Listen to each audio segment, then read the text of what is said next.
তোমরা যারা ঢাকা ইউনিভার্সিটির জন্য প্রস্তুতি নিবা, বিশেষ করে বি ইউনিটের জন্য যারা প্রস্তুতি নিবা, তাদের মনের ভিতরে একটা সবসময় প্রশ্ন থাকে যে বি ইউনিটে ইংলিশ কিভাবে প্রশ্ন আসে, কোথা থেকে আসে, কিভাবে আমাদের পড়া উচিত, এই সকল বিষয় নিয়ে আজকের এই ভিডিওতে তোমাদের সাথে আলাপ করব। তো তোমাদেরকে স্বাগতম আজকের 2024 এবং 25-এর ঢাকা ইউনিভার্সিটির বি ইউনিটের ইংলিশ কোয়েশ্চেনের সমাধানের ক্লাসে। তো চলো আমরা শুরু করি। প্রথমে আমরা দেখতে পাই এখানে লেখা আছে দ্য সিনোনিম অফ ডিভাইড। এখন এই সিনোনিম থেকে দেখো 100% কিন্তু তোমাদের কোয়েশ্চেন আসবে, মাস্ট। এটা কিন্তু মুখস্থ বিদ্যার সাথে কানেক্টেড। চলো আমরা এটা সলভ করি। ডিভাইড মানে হচ্ছে বিচ্যুত হওয়া, পথ থেকে সরে যাওয়া, অর্থাৎ সঠিক পথ থেকে সরে যাওয়া, বিচ্যুত হওয়া। এখন তোমরা এই টাইপের কোয়েশ্চেনের উত্তর পারতে হলে ডেফিনেটলি অপশনগুলোর উত্তর মানে বাংলা অর্থ তোমাদের জানা থাকতে হবে। তো দেখো এখানে কন্টিনিউ মানে হচ্ছে অব্যাহত রাখা, পারভেড মানে ছড়িয়ে পড়া সর্বত্র, ডাইগ্রেস মানে হচ্ছে বিচ্যুত হওয়া, অল্টারনেট মানে হচ্ছে একের পর এক হওয়া। সো এখানে কারেক্ট উত্তর হচ্ছে ডাইগ্রেস। ওকে, আমরা আমাদের দ্বিতীয় প্রশ্নে চলে যাই। চলো, identify the figure of speech in she has a heart of gold. Figure of speech এটা কিন্তু সাহিত্য রিলেটেড কোয়েশ্চেন। বি ইউনিটে বেশিরভাগ সময় ফিগার অফ স্পিচ থেকে প্রশ্ন এসে থাকে। এখন ফিগার অফ স্পিচ কি কি এক্স্যাক্টলি? অনেকগুলাই আছে। যেমন এখানে কি আছে? মেটাফোর আছে, আইরনি আছে, সিমিলি আছে, পার্সনিফিকেশন আছে। এখন এই ফিগার অফ স্পিচ গুলা অবশ্যই তোমরা টেক্সট বুকের সাথে মিলাই পড়বা। বেশিরভাগ সময় টেক্সট বুক থেকে আসবে অথবা বাইরে থেকেও আসতে পারে। তো চলো এখানে আমরা কি উত্তর হবে সেটা বের করার চেষ্টা করি। দেখো, she has a heart of gold, তার কি আছে? স্বর্ণের মতো হৃদয় আছে। এখন দেখো, এই যে গোল্ড হচ্ছে স্বর্ণ আর হার্ট হচ্ছে হৃদয়। দেখো, স্বর্ণের মতো হৃদয়, তাহলে স্বর্ণ একটা জিনিস আর হার্ট আর একটা জিনিস, দুইটার সাথে কোনোভাবেই মিল খায় না। কোনো জিনিস মিল খায় না তার মানে হচ্ছে এটা রূপক, মানে এটা সরাসরি না। এই রূপক হইলে সেখানে হচ্ছে আমরা উত্তর করব মেটাফর। মেটাফর মানে হচ্ছে কোন জিনিসের মধ্যে তুলনা হবে কিন্তু ওই তুলনাটা বাস্তব হবে না, বরং কাল্পনিক হবে। ঠিক আছে? তো এটা বের করার একটা শর্টকাট টেকনিকও আছে। তোমরা যে কাজটা করতে পারো, এই যে হার্ট এবং গোল্ড দুইটার মাঝখানে লাইক বসাই দিতে পারো। লাইক, তোমরা দুইটার মাঝখানে লাইক বসাই একটু পড়তে পারো। She has a heart like gold, তার গোল্ডের মতো কি আছে? হৃদয় আছে। দেখো এখানে তুলনা হয়েছে, রাইট? এখন তুলনা হয়েছে, তুলনা হওয়ার পর যদি তুলনার শব্দ উল্লেখ না থাকে তাহলে সেটা মেটাফোর। যেহেতু এই বাক্যে লাইক, অ্যাজ এগুলো উল্লেখ নাই, তাই এটা মেটাফোর হবে। তো বন্ধুরা, আশা করি তোমরা বুঝতে পেরেছ। আমরা তার পরের কোয়েশ্চেনে চলে যাই। To have cold feet means, দেখো এটা একটা ফ্রেজ, এটা কিন্তু মুখস্থ বিদ্যা থেকে এসেছে। Cold feet. এখন তোমরা এই টাইপের কোয়েশ্চেনের উত্তর করতে হলে অবশ্যই তোমাদেরকে প্রচুর পরিমাণ শব্দ মুখস্থ করতে হবে। এখন কোথা থেকে করবা? বি ইউনিটের তারা বিশেষ করে তোমরা যে কাজটা করবা, প্রিভিয়াস ইয়ারের যে কোয়েশ্চেন আছে সেটা অবশ্যই পড়বা এবং অতিরিক্ত তোমাকে পড়ে ফেলতে হবে। এখন কোল্ড ফিট এর মানে কি? এর মানে হচ্ছে নার্ভাস হওয়া, বিচলিত হওয়া। তো এখানে এই যে উত্তর হবে টু বিকাম নার্ভাস। ওকে, তো আমরা এই পর্যন্ত তিনটা কোয়েশ্চেন পড়লাম। একটা হচ্ছে সিনোনিম থেকে, তারপরে আরেকটা হচ্ছে আমাদের আগের কোয়েশ্চেনটা কোত্থেকে আমরা একটু দেখি, ফিগার অফ স্পিচ থেকে যেটা সাহিত্য রিলেটেড। আর পরের কোয়েশ্চেনটা এটা হচ্ছে, তারপরে হচ্ছে তোমার ফ্রেজ অ্যান্ড ইডিয়মস থেকে, এটাও কিন্তু মুখস্থ। আমরা তার পরের কোয়েশ্চেনে চলে যাই। Many people dash fake news on social media which dash by checking carefully the source of information. প্রথমে আমরা দেখে নিব এই কোয়েশ্চেনটা কোথা থেকে আসে। অপশন এ তে, যে option A B C D তে দেখো প্রথম অংশে স্প্রেড, আর স্প্রেডিং, স্প্রেড, আর স্প্রেড ভার্ব আছে। এবার দ্বিতীয় অংশে দেখো identified, identified, can be identified, is being verb আছে। তার মানে এটা রাইট ফর্ম ভার্বের কোয়েশ্চেন। এখন রাইট ফর্ম ভার্বের কোয়েশ্চেন হলেই শুধু হবে না, এটাকে কিন্তু অর্থের উপর বেস করে অ্যান্সার করতে হবে। মনে রাখতে হবে রাইট ফর্ম ভার্বের যে কোয়েশ্চেনগুলো হয় এগুলো মূলত চারটা বিষয়কে কেন্দ্র করে হয়। নাম্বার ওয়ান, ভয়েসের উপর, অর্থাৎ অ্যাক্টিভ হবে নাকি প্যাসিভ হবে, এখানে এটা আছে, আমরা চেক দিব। নাম্বার টু, টেন্সের উপর। নাম্বার থ্রি, সিঙ্গুলার প্লুরাল, যেটাকে অনেক সময় আমরা সাবজেক্ট ভার্ব এগ্রিমেন্ট নামেও জানি। ঠিক আছে? নাম্বার ফোর, নন ফাইনাইট ভার্বের উপর, অর্থাৎ একটা বাক্যে একটা ক্লজে যদি একটা মেইন ভার্ব থেকে থাকে তাহলে আর কোনো মেইন ভার্ব হবে না। তো চলো আমরা এটা সলভ করি। Many people dash spread, spread মানে হচ্ছে ছড়ানো। এখন দেখো সবগুলাতে স্প্রেড আছে।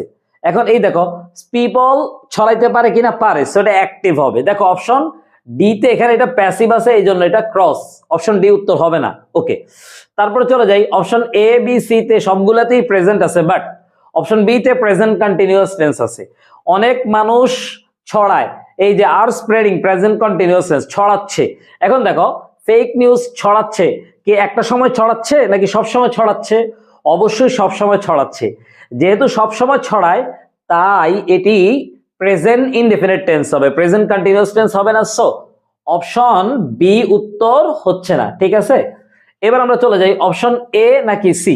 অপশন এ এবং সি তে যথাক্রমে প্রথম অংশে প্রেজেন্ট ইনডেফিনিট টেন্স দেওয়া আছে।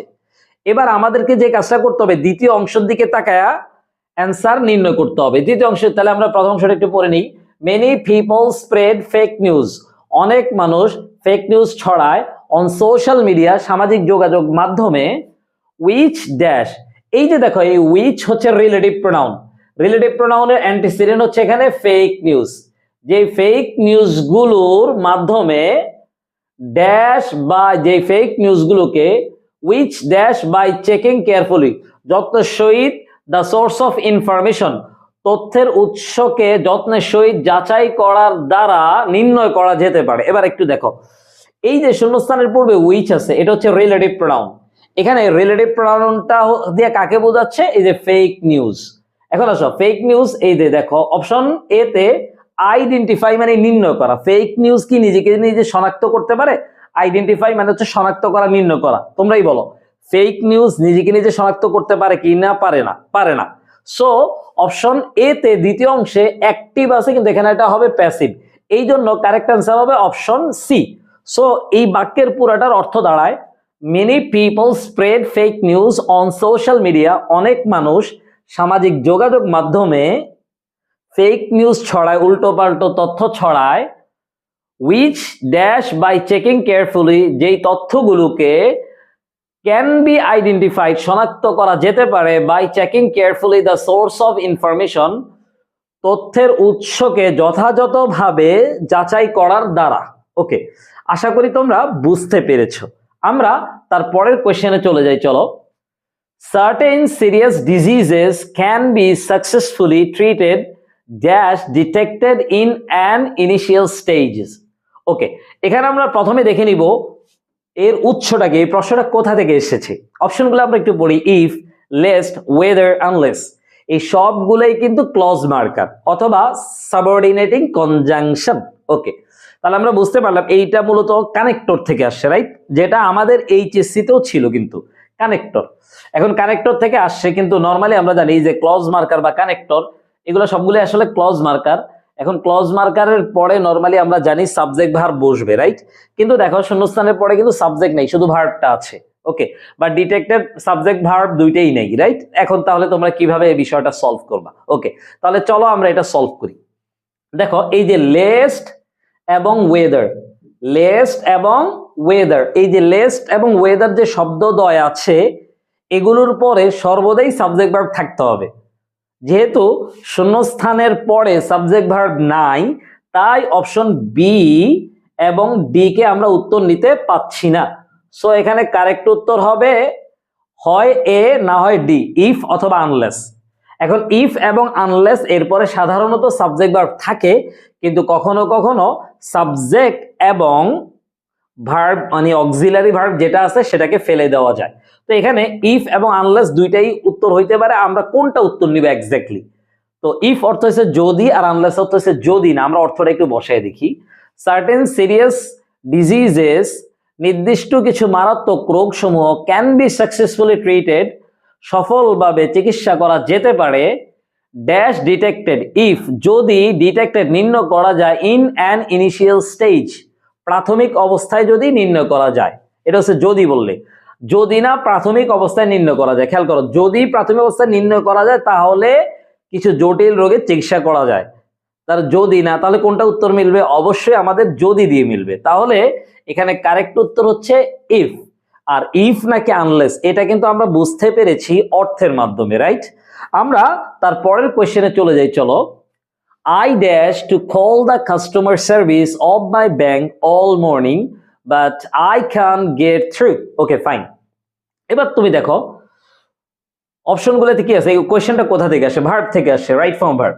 Had been trying, would be trying, tried, have been trying. এখন এখানে যে কোয়েশ্চেনগুলো আছে সবগুলো থেকে আমরা বুঝতে পারি এখানে মূলত টেন্সের খেলা খেলছে, রাইট? তো আমরা কিভাবে উত্তর করব? দেখো এই যে আই ড্যাশ টু কল, এই যে বার্ট আছে, বাটের আগেরটায় যেই টেন্স হবে পরেরটায় সেই টেন্স, অথবা পরেরটায় যেই টেন্স হবে আগেরটায় সেই টেন্স হবে। বাটের পরেরটায় প্রেজেন্ট দেওয়া আছে, রাইট? কেন? হ্যাঁ, প্রেজেন্ট দেওয়া আছে, যেহেতু প্রেজেন্ট দেওয়া আছে তাহলে আগেরটাও প্রেজেন্ট হবে। তাহলে নরমালি আগেরটা যেহেতু প্রেজেন্ট হবে তাহলে এই যে দেখো হ্যাড বিন ট্রাইং এটা উত্তর হচ্ছে না, রাইট? এরপরে এই যে উড বি ট্রাইং এটা উত্তর হচ্ছে না। এরপর আসো ট্রাইড, এটা উত্তর হচ্ছে না, তাহলে উত্তর কোনটা হবে? Have been trying, right? এটা একটা ওয়ে। আরেকটা ওয়ে আছে, দেখো এখানে এই যে অল মর্নিং আছে, অল মর্নিং। অল মর্নিং মানে সারা সকাল, বাক্যের সময় উল্লেখ আছে। কোন বাক্যে যদি কোনো একটা কাজ অতীতে শুরু হয়, মানে আগে শুরু হয়, এখনো চলমান আছে, আর সেখানে সময় উল্লেখ আছে, তাহলে সেখানে প্রেজেন্ট পারফেক্ট কন্টিনিউয়াস টেন্স হবে। তাহলে দুইটা বিষয়কে দেখলাম, বাটের পরে যেই টেন্স আছে ওইটা এবং হচ্ছে সময়ের উল্লেখ আছে, এই হিসাবে আমরা এখানে উত্তর করব হ্যাভ বিন ট্রাইং। এবার আমরা একটু পড়ে দেখি। I have been trying to call the customer service of my bank. আমি আমার ব্যাংকের কাস্টমার সার্ভিসে কল দেওয়ার চেষ্টা করছি অল মর্নিং, সারা সকাল, অর্থাৎ সকাল থেকে ট্রাই করা শুরু করছে, এখনো ধরে ট্রাই করছে, রাইট? তাহলে present perfect continuous, but I can't gate through, কিন্তু আমি যোগাযোগ করতে পারছি না। ওকে, আশা করি তোমরা বুঝতে পেরেছো। এটা কিন্তু আমাদের গ্রামার রিলেটেড কোয়েশ্চেন, রাইট? আমরা তার পরের কোয়েশ্চেনে চলে যাই। Dash the hustle and bustles of the city, he has found a peaceful park to take rest. এখানে আমরা দেখতে পাই অপশনে কি কি আছে, দেখো amidst এটা হচ্ছে প্রেপোজিশন মধ্যে অর্থে, although এটা সাধারণত কনজাংশন, since এটাও কনজাংশন যদিও এটা প্রেপোজিশনও হতে পারে, তারপর nevertheless সেন্টেন্স কানেক্টর। ওকে, এখন কোনটা উত্তর নিব আমরা?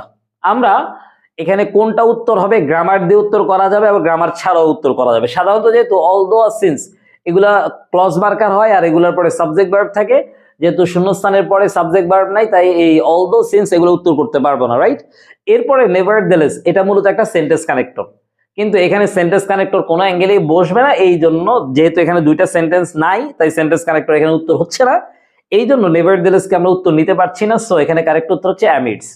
এবার আমরা একটু অর্থের মাধ্যমে ব্যাপারটা বোঝার চেষ্টা করি। মনে রাখতে হবে amidst একটা প্রেপোজিশন এবং এই প্রেপোজিশনের পরে কিন্তু নাউন অথবা প্রোনাউন থাকবে। দেখো আমরা বাক্যে পড়ে দেখি, amidst the hustle and bustle of city, অর্থাৎ সিটির কোলাহলের মধ্যে, এই ব্যস্ততা এবং কোলাহলের মধ্যে, হাসল এন্ড বাসল মানে ব্যস্ততা এবং কোলাহল, এই কোলাহলের মধ্যে she has found সে খুঁজে পেয়েছে।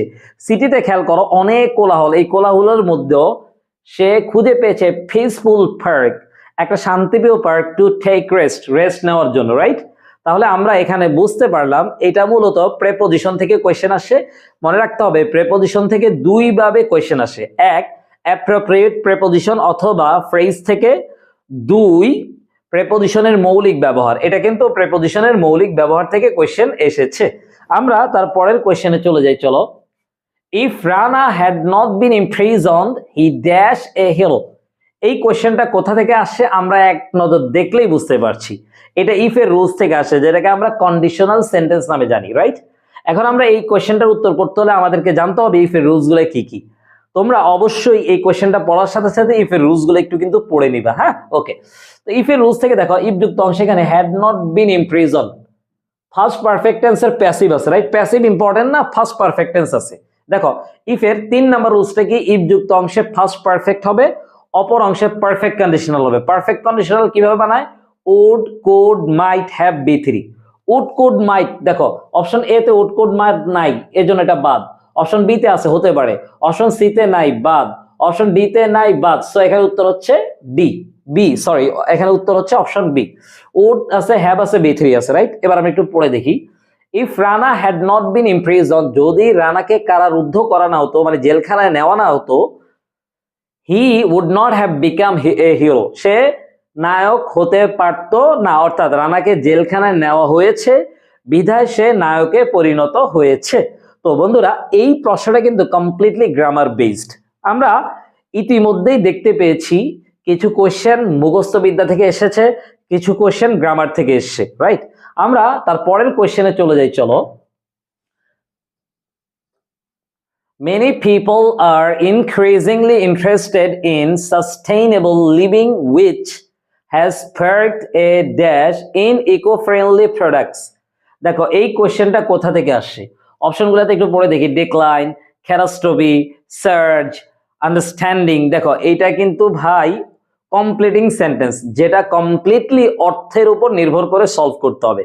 তোমরা যদি মনে করো শুধু গ্রামারের উপর বেস করে এটা সলভ করা যাবে, তাহলে এটা তোমাদের বোকামি। হ্যাঁ, এক্ষেত্রে সবগুলো শব্দের অর্থ জানতে হবে। ডিক্লাইন কমে যাওয়া বা হ্রাস পাওয়া, ক্যাটাস্ট্রফি বিপর্যয়, সার্জ মারাত্মকভাবে বৃদ্ধি পাওয়া, আন্ডারস্ট্যান্ডিং বোধগম্য বা বোঝা। ওকে, এবার আমরা একটু পড়ে দেখি কোনটা উত্তর করা যায়। Many people are increasingly interested, অনেক মানুষ ক্রমবর্ধমানভাবে আগ্রহী, ইন সাস্টেইনেবল লিভিং বিং, টেকসই জীবন মানে, which has sparked a search in eco friendly product, যেটায় বৃদ্ধি পেয়েছে in eco friendly products. Eco friendly যে প্রোডাক্ট আছে সেগুলোর ব্যবহার মাত্রাতিরিক্ত হারে বৃদ্ধি পেয়েছে। এখন বৃদ্ধি পাওয়া ইংলিশ কি? সার্জ। সো এখানে কারেক্ট উত্তর হচ্ছে সার্জ। এই ধরনের কোয়েশ্চেন যখন আসবে, ডেফিনেটলি তোমাকে শব্দের অর্থের দিকে জোর দিতে হবে। তো তোমরা এই ধরনের কোয়েশ্চেনের জন্য কি করবা?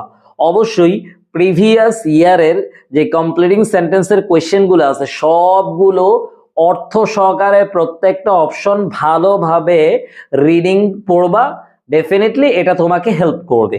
আমরা তার পরের কোয়েশ্চেনে চলে যাই, চলো। দ্য অ্যান্টোনিম অফ রিগোরাস, এটা কিন্তু ভাই মুখস্থ বিদ্যার কোয়েশ্চেন, প্রচুর পরিমাণে মুখস্থ বিদ্যা জোর দিত। আমরা দেখতে পেয়েছি সিনোনিম থেকে কোয়েশ্চেন আসছে, অ্যান্টোনিম থেকে এখানে এসেছে, তারপরে হচ্ছে তোমার ফ্রেজ এন্ড ইডিয়মস থেকে এসেছে, রাইট? ওকে, এবার আমরা দেখি রিগোরাস অর্থ কি। রিগোরাস হচ্ছে কঠিন, রাইট? শক্ত। তাহলে এখানে কোনটা উত্তর হবে? চ্যালেঞ্জিং, এটা তোমরা জানো। ফ্লেক্সিবল, নমনীয়, কোমল। রেভেনিয়াস, ডমিনেটিং। তাহলে এখানে কোনটা উত্তর হবে? ফ্লেক্সিবল। এই টাইপের কোয়েশ্চেন কিন্তু শুধু টেকনিক যাচাই করতে যাবা না, ডেফিনেটলি প্রচুর পরিমাণ ভোকাবুলারি মুখস্থ করবা। ওকে, আমরা তারপরের কোয়েশ্চেনে চলে যাই। Meet me dash the metro station by half an hour. প্রথমে আমরা একটু দেখে নিই এই কোয়েশ্চেনটা কোথা থেকে আসে। এই কোয়েশ্চেনটা কিন্তু আমরা দেখতে পাচ্ছি এটা মূলত প্রেপোজিশন থেকে এসছে, রাইট? ওকে, ইনটু আছে, অন আছে, ফর আছে, এট। প্রেপোজিশন থেকে কিন্তু এটা মৌলিক ব্যবহার, এটা কিন্তু অ্যাপ্রোপ্রিয়েট না। এখন কোনটা উত্তর করব?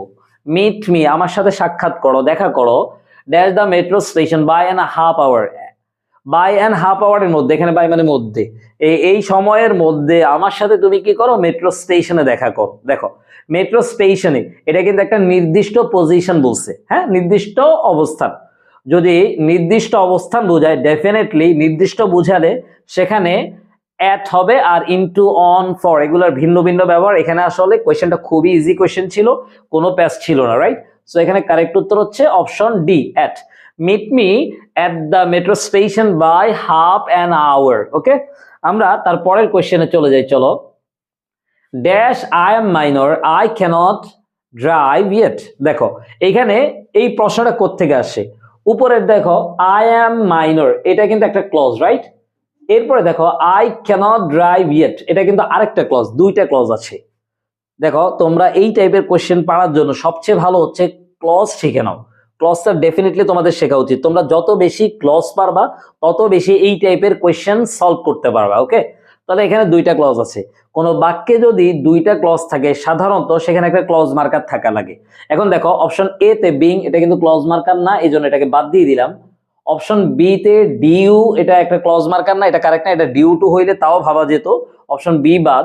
অপশন সি তে এভিডেন্টলি এটাও ক্লজ মার্কার না, সো অপশন ডি হচ্ছে কারেক্ট। সিন্স, এটা একটা ক্লজ মার্কার। সিন্স অর্থ কি?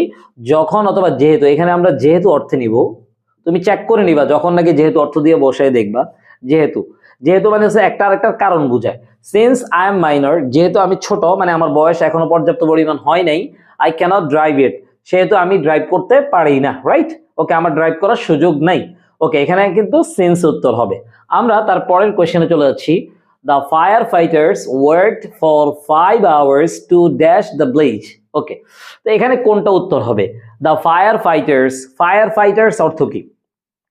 ফায়ার ফাইটার্স মানে দমকল বাহিনী যারা আগুন নিভায় তারা ওয়ার্ক কাজ করেছিল ফর 5 আওয়ার্স 5 ঘন্টা ধরে টু ড্যাশ দ্য ব্লেজ। দেখো অপশনগুলোতে দেখি এই কোয়েশ্চেনটা কোত্থেকে আসে। মূলত এই কোয়েশ্চেনটা আসছে ফ্রেজাল ভার্ব অর্থাৎ গ্রুপ ভার্ব, যেটা আমরা নর্মালি গ্রুপ ভার্ব হিসেবে জানি। ফ্রেজাল ভার্ব অনেকটা অ্যাপ্রোপ্রিয়েটের মতো, বাট অ্যাপ্রোপ্রিয়েট না এটা, রাইট? মুখস্থ করতে হবে। দেখো পুট অফ কোনো শব্দই হয় না, এটা বাদ। পুট অন পরিধান করা, তারপরে পুট আউট মানে নেভানো, পুট ইন কোনো কিছু ভিতরে রাখা, তাহলে এখানে উত্তর হবে কি পুট আউট। দেখো এই টাইপের কোয়েশ্চেন কিন্তু ডেফিনেটলি তোমাকে মুখস্থ করতে হবে। যেমন ধরো পুট অফ এই টাইপের কোনো শব্দ হয় না, আমি এটা কিভাবে বুঝলাম? আমার এটা মুখস্থ আছে বিধায় আমি বুঝেছি, যদি আমার মুখস্থ না থাকতো তাহলে আমি এটা সাফার করতে হইতো, রাইট? সো এটা কিন্তু ফ্রেজাল ভার্ব থেকে কোয়েশ্চেন আসছে। এরপর আমরা চলে যাই, he went to the hospital after dash on the head with a ball. তাহলে he went to the hospital after, দেখো আফটার আছে, আফটারের পরে যদি ভার্ব না থাকে তাহলে নরমালি আফটারের পরে তুমি আইএনজি যুক্ত করবা, রাইট? ওকে, যদি ভার্ব থাকে তাহলে ওটার সাথে আইএনজি যুক্ত করে দিবা। এখন আমাদের অপশন এ বি সি তে, তার মানে এটা হচ্ছে নন ফাইনাইট ভার্ব থেকে আসে, রাইট? এখন আফটারের পরে দেখো অপশন এ উত্তর হচ্ছে না, কারণ এখানে ভার্বের সাথে আইএনজি নাই। ওকে, আমরা তারপরের প্রশ্নে চলে যাই। হিটিং উত্তর হতে পারে, ভার্বের সাথে আইএনজি আছে। তারপরে হিট ভার্বের সাথে আইএনজি নেই, অপশন সি উত্তর হচ্ছে না। এবার আসো বিং হিট। এখন দেখো এই যে বি তে আছে হিটিং, এটা হচ্ছে ভার্বের সাথে আইএনজি, অর্থাৎ আমরা বলতে পারি জেরান্ডের ভার্বের সাথে আইএনজি, এটা হচ্ছে অ্যাক্টিভ, এটা কি অ্যাক্টিভ। আর এই যে বিং হিট এটা হচ্ছে প্যাসিভ। ওকে, এখন এই যে অ্যাক্টিভ আছে প্যাসিভ আছে, এখন আমরা কোনটা উত্তর করব এটা বোঝার জন্য আমরা দেখবো এই সাবজেক্টের সাথে সাবজেক্টটা কি কাজ করতে পারে কিনা। He went to the hospital, সে হসপিটালে গেছিল, কেন গেছে? After hitting. এখন দেখো সে কি নিজেকে নিজে আঘাত করেছে নাকি তাকে অন্য কেউ আঘাত করেছে? ডেফিনেটলি অন্য কেউ আঘাত করেছে, তাই এখানে প্যাসিভ হবে। কারেক্ট উত্তর হচ্ছে অপশন ডি। আশা করি তোমরা এই কোয়েশ্চেনের উত্তরটাও বুঝতে পেরেছো। তো বন্ধুরা, দেখতে দেখতে কিন্তু আমরা আমাদের আজকের যেই পর্ব এটার একদম শেষ মাথায় চলে আসছি। এর মধ্যে তোমাদেরকে একটা কথা বলে রাখা ভালো, তোমরা যারা এই বছর অর্থাৎ 2025-26-এ ঢাকা ইউনিভার্সিটির জন্য প্রিপারেশন নিবা, বিশেষ করে বি এবং সি ইউনিট, তোমরা তোমাদের ইংরেজি সমস্যা সমাধান করার জন্য আমাদের প্রাইভেট ব্যাচের অফলাইন ব্যাচে অ্যাড হতে পারো, ফ্রি ক্লাস করে দেখতে পারো। ডেফিনেটলি তোমাদের জন্য একটা বেস্ট প্রিপারেশন হবে। আমাদের কোর্সে আমরা মূলত সবচেয়ে আমাদের যে স্পেশাল ফিচার হচ্ছে সেটা হচ্ছে আমরা ফ্রি হ্যান্ড রাইটিং করাই থাকি। ফ্রি হ্যান্ড রাইটিং এর উপর ইনশাল্লাহ মিনিমাম 20টা ক্লাস নিব আমরা। তারপর হচ্ছে আমরা টেক্সট বুকের উপর ক্লাস নেই, বিশেষ করে বি ইউনিটের জন্য। ইভেন আমরা অনেক পরিমাণ কোয়েশ্চেন ক্লাসেই সলভ করাই দিই, রাইট? এবং যাদের বেসিক প্রবলেম আছে তোমরা নির্দ্বিধায় আমাদের কাছে আসতে পারো, আমরা ইনশাল্লাহ বেসিকের জন্য স্পেশাল ট্রিটমেন্ট দিই। ওকে, তাহলে আমরা আমাদের শেষ কোশ্চেনে চলে যাই। Choose the incorrect spelling. দেখো এইটা স্পেলিং থেকে আসছে, স্পেলিং একটা hotcake question, right? Dhaka university সহ বাংলাদেশের সকল ইউনিভার্সিটিতে স্পেলিং থেকে কিন্তু কোয়েশ্চেন মাস্ট আসবে, রাইট? তাহলে তোমরা অবশ্যই স্পেলিং কিন্তু খুব ভালো করে পড়ে নিবা। এবার এখানে তো উত্তর আসলে অপশন এই হবে, বাকিগুলো উত্তর সরি দুঃখিত, অপশন বি তে বানানো ভুল হচ্ছে, এক্সপ্লেনেশন, এটা ইজি ছিল। ওকে, তো বন্ধুরা আশা করি তোমরা আমাদের কোয়েশ্চেন অ্যানালাইসিস উপভোগ করছো। যদি তোমাদের ভিডিওটি ভালো লেগে থাকে তাহলে অবশ্যই ভিডিওটি শেয়ার দিয়ে নিজেদের টাইমলাইনে রেখে দিবা, যাতে করে বেশি পরিমাণ স্টুডেন্ট এই ভিডিওগুলো থেকে উপকৃত হয় আর আমরা এর থেকে অনুপ্রাণিত হয়ে নতুন নতুন ভিডিও আনার জন্য অনুপ্রাণিত হই। তো ভালো থাকো, পরবর্তী ভিডিওতে দেখা হচ্ছে। আসসালামু আলাইকুম ওয়া রাহমাতুল্লাহ।